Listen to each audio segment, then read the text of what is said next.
Agora, por exemplo, eu estou lendo as obras do grande escritor português Aquilino Ribeiro. Os personagens de Aquilino Ribeiro são realmente camponeses, pessoas simples. Mas para contar a vida dele, ele usa todo o vocabulário da língua portuguesa, um dos escritores de vocabulário mais rico que eu já vi. Se elas fossem contar a sua própria vida, não conseguiriam perceber em si mesmas o que ele está mostrando ali. Então, vamos dizer, é este descompasso entre a experiência real e a consciência é que a educação visa a suprir. Para isso, ela tem que criar, em primeiro lugar, tem que transmitir, em primeiro lugar, os meios de expressão. Sobretudo os meios de expressão linguística. Tem que ensinar as pessoas, né, a dizer o que se passa na sua experiência real. Acontece o seguinte, a experiência humana é infinitamente variada. Quer dizer, cada indivíduo humano tem a sua própria história, suas próprias circunstâncias, suas próprias memórias, etc, etc, etc. Né? E a linguagem, quer dizer, o vocabulário em uso num determinado meio social é mais ou menos o mesmo para todas aquelas pessoas. Quer dizer, você tem formas de expressão mais ou menos padronizadas.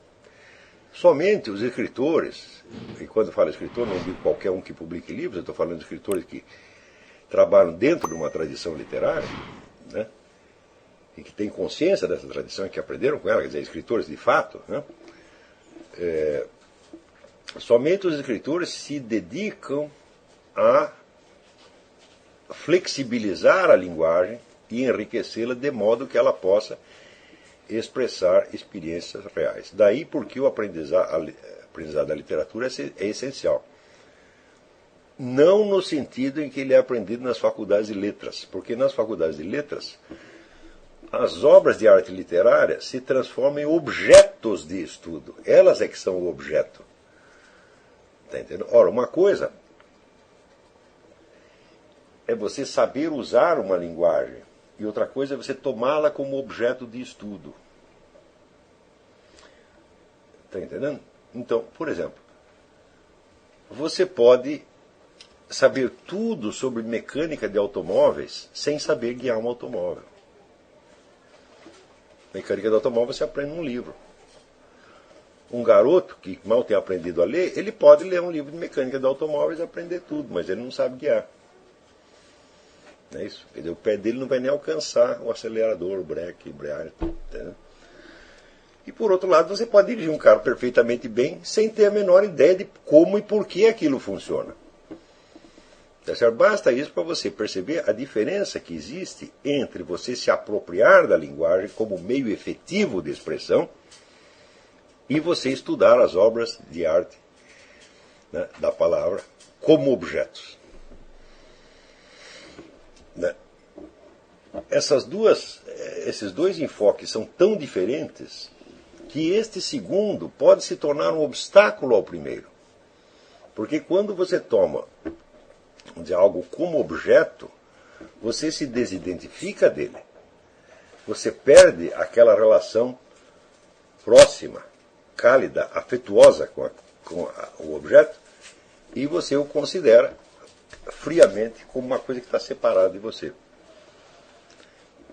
Agora, pergunto eu, o que acontece quando pessoas que não têm o domínio efetivo, o domínio prático da linguagem, começam a estudar obras de arte literária como objetos? Elas se imbecilizam definitivamente.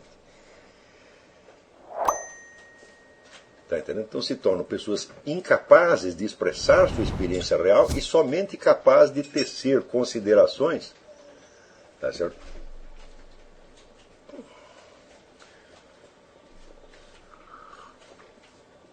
Sobre objetos que elas não têm a menor ideia de para que servem.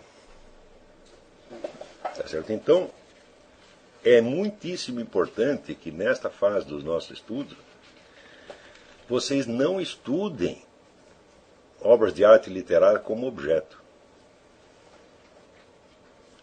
Aqueles que entre vocês têm a infelicidade de ser alunos de faculdades de letras, por favor, façam abstração do que aprenderam lá. Tá certo? Vocês têm que tomar posse das obras de arte literárias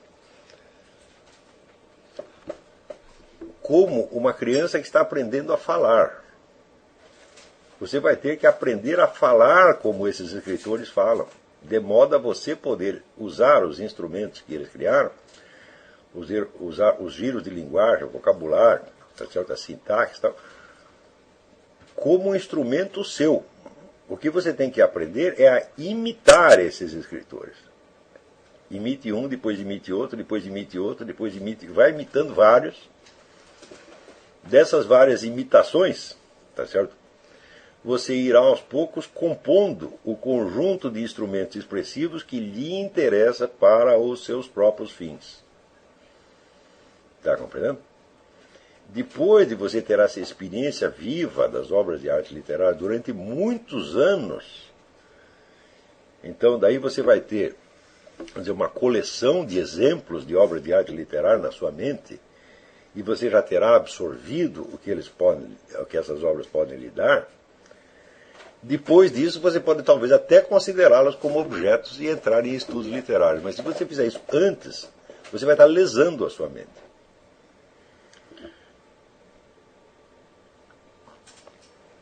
Do mesmo modo, os estudos de gramática. Você deve aprender a gramática imitando escritores, não estudando gramática. O estudo da gramática faz sentido depois que você tem o uso da linguagem, daí você vai analisar aquelas estruturas e dar o nome delas. Está entendendo? Então, eu digo para vocês, eu não aprendi nada de gramática até os 32 anos. E eu escrevia perfeitamente, de maneira inteiramente gramatical. Por quê? Porque eu tinha lido centenas de bons escritores e tinha assimilado todos aqueles truques de linguagem deles. Não eram bem truques, eram instrumentos expressivos.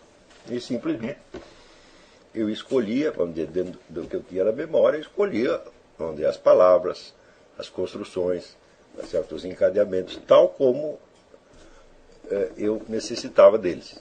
Tá certo? Se você começa por estudar gramática, você tem a preocupação da correção gramatical no início, você nunca vai aprender a escrever. Você vai ficar sempre um camarada artificial. Então, vamos dizer, uma coisa é a linguagem como instrumento real, vivo, para seu uso. Outra coisa é a linguagem como objeto de estudo. A gramática toma, tanto a gramática quanto os estudos literários tomam a linguagem como objeto de estudo, não como objeto de uso. Está compreendendo? Porém, uma coisa que para você é só objeto de estudo e não objeto de uso é uma coisa morta, uma coisa que não tem validade, não tem presença pessoal para você. Tá certo? Então, vocês vão ler os escritores com esta ideia de você aprender a expressar o que eles expressaram. De início, você vai ver que eles usam uma linguagem pessoal para expressar algo que eles estão querendo dizer, algo que está na imaginação deles, ou na memória deles, ou no sentimento deles. Tá certo? Mas aos poucos, quando você tiver lido vários, você vai ver que esses esquemas servem para situações análogas, suas. Tá certo? Porém, a imitação é extremamente importante, porque é na imitação que você vai aprender, vamos dizer, a modular o tom conforme as necessidades expressivas. Eu recomendo que quando você começa a ler um autor, não em filosofia, mas em literatura, você leia de preferência a obra inteira dele, ou pelo menos as obras principais, justamente para assimilar esse estilo. De que você imite servilmente o modo dele escrever. Por quê? Porque depois você vai imitar outro que vai te libertar das limitações do primeiro, e outro, e outro, e outro, e outro, e outro, e outro.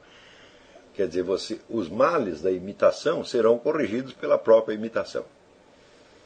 No fim, você vai ter um repertório tão grande, tá certo? que você verá que você já não está imitando ninguém, você está escrevendo como você mesmo. Mas isto é uma coisa que deve acontecer naturalmente. Não tenha, portanto, essa preocupação de originalidade no começo. A originalidade na expressão literária é uma conquista e não uma obrigação. Você não tem obrigação de ser original no começo. Você será original se puder, quando chegar lá. Tá entendendo? Eu considero que este aprendizado literário é absolutamente fundamental para a filosofia. Por quê? Porque a filosofia se expressa também através de palavras e ela usa todos os recursos da expressão literária e mais alguns que a expressão literária não conhece. Por quê? Porque ela vai passar da simples expressão, né, à reflexão. Tá certo? E não somente a reflexão, mas a busca da verdade através da reflexão. Ou seja, todo o mundo da literatura é um mundo da expressão, está simplesmente expressando experiências. Não está especulando o que essas experiências significam universalmente. Por isso é que você não consegue tirar conclusões morais de uma obra de arte. De uma obra de arte literária. Você não consegue. Então,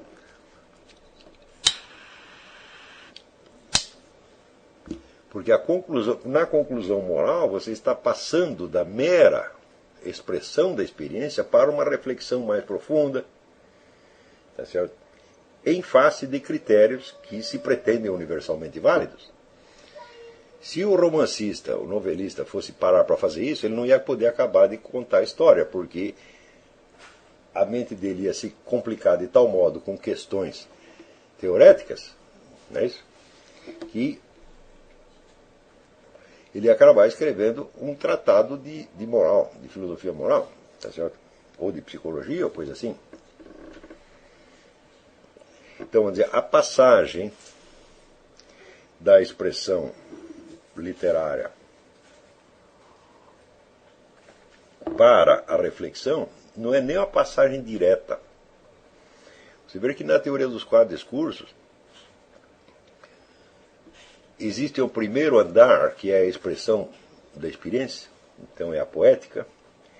Existe um segundo andar, que é a retórica. Na retórica, você já não está mais falando apenas de universos possíveis. Aristóteles diz que as obras de arte literária contam não aquilo que aconteceu, mas aquilo que poderia ter acontecido. Não é isso? Mesmo quando você está contando uma história real, por exemplo, num romance histórico, tá certo? Você está contando aquilo não como real, mas como possível. Tá certo? Ora, quando você entra no discurso retórico, o discurso retórico já é, em primeiro lugar, um discurso de autojustificação. É um discurso que é a favor ou contra alguma coisa. Portanto, ele implica uma escolha pessoal. Essa escolha não existe na obra de arte poética. Por quê? Porque ela é apenas o mundo possível. Você não está ali sendo convidado a tomar uma atitude. Você está contemplando a complexidade das escolhas colocadas a personagens reais ou hipotéticos. Tá certo? Mas o problema que está em jogo é deles e não seu. Não é isso? Por exemplo, quando Hamlet descobre que um sujeito matou o pai dele, o que ele vai fazer?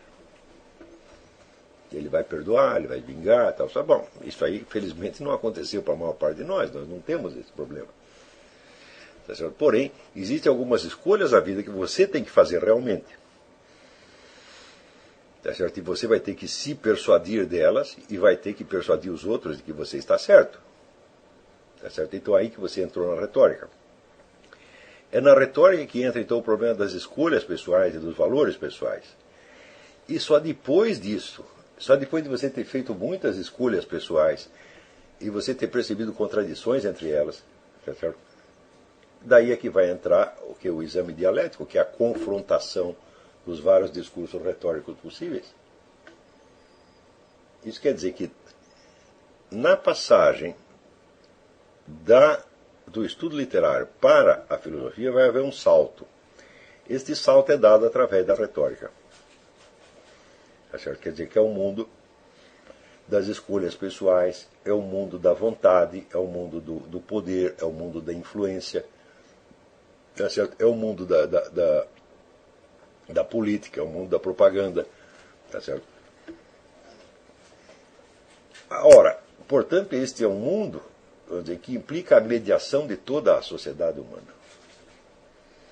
Quando você decide agir assim ou assado em face de certas circunstâncias, você toma uma atitude pessoal e você a justifica, o que você está fazendo? Você está usando os valores que você imagina que o público em volta acredita como justificação para uma conduta especial sua. Então você está fazendo uma mediação, quer dizer, a sociedade, tal como você a concebe, está funcionando como mediadora entre a sua conduta e o público, ou o ouvinte para o qual você quer justificar aquilo. Tá certo? Também digo eu, se você não tem um certo domínio disto, você não vai chegar na reflexão. Tá entendendo? Quer dizer que a sequência dos 4 discursos é a sequência natural da educação humana. Quer dizer que primeiro você aprende a imaginar o mundo, né? Ou seja, você aprende a conquistar uma linguagem que seja suficientemente rica, ampla e flexível para dar conta da sua experiência real e simplesmente expressá-la, dizer o que está acontecendo. Em seguida, você entra na esfera das atitudes e escolhas pessoais, você entra na esfera do exercício da moralidade. Não é isso? Então é ali que surge o problema, vamos dizer, do certo e do errado, do preferível e do preterível, não é certo? Do melhor e do pior, não justificados em termos abstratos e universais, mas usados como legitimação das suas próprias ações e das suas próprias escolhas.